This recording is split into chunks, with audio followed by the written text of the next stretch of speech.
Hey you guys, welcome back. So today I have an exciting, beautiful video for you guys about 5 different signs that your spirit guides are reaching out to you.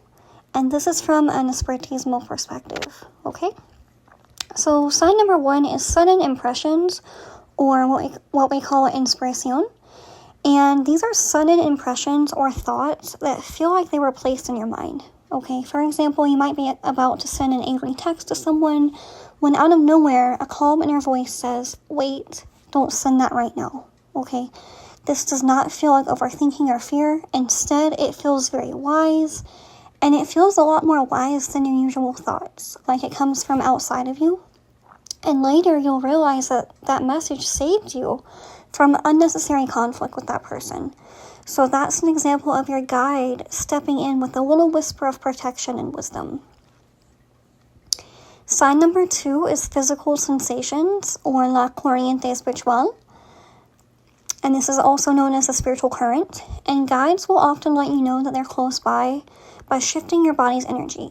You might feel tingles across your scalp, chills down your arms, or even pressure on your shoulders like a hand is resting there. I have personally felt this. I've been touched by spirit a few times. But imagine that you're praying at your bovina or your spiritual altar and suddenly goosebumps rise, even though the room is warm.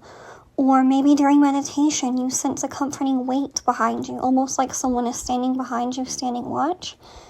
That is not your imagination. That is your spiritual core letting you know that they're present. Sign 3 is my favorite, and that is the repetition of symbols and signs. And this is when your guides send symbolic messages in the physical world until you pay attention. And this could be certain animals crossing your path, candle flames behaving in unusual ways, repeating numbers or angel numbers, or even overheard words that strike right to your heart. For example, maybe you're debating leaving a toxic job, and over the next week, you see butterflies everywhere, and a stranger says sometimes you have to close one door so that another opens, and the candle that you lit for clarity burns with a tall, steady flame. That is not a coincidence. Okay, that is your guides using layers of synchronicity to confirm your intuition. Sign number 4 is dreams and spiritual encounters. And in espiritismo, we believe that when you sleep, your soul can enter the mundo espiritual, or the spiritual world. And this makes it a lot easier for your guides and your ancestors to reach you.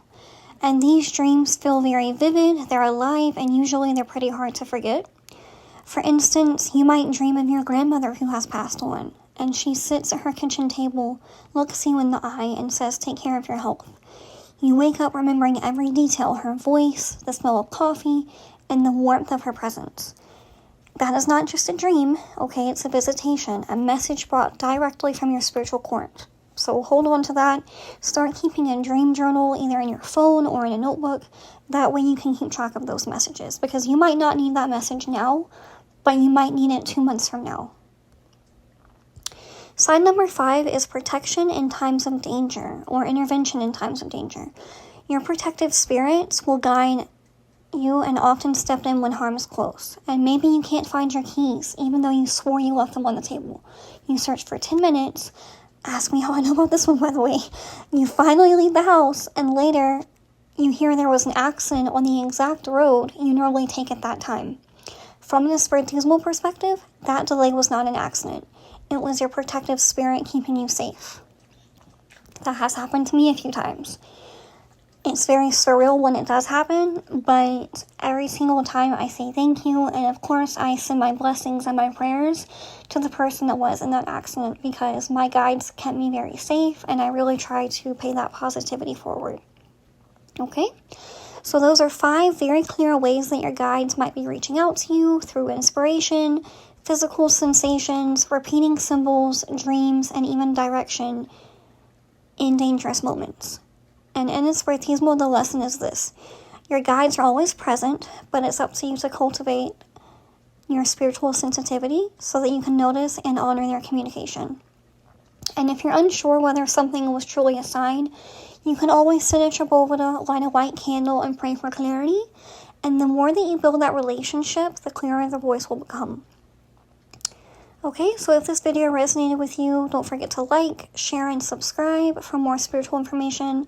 And in the comments, let me know what's one way that your spirit guides have reached out to you recently. Okay, I love you guys. Until next time, bendiciones, and may your guides continue to walk with you, okay? Thank you.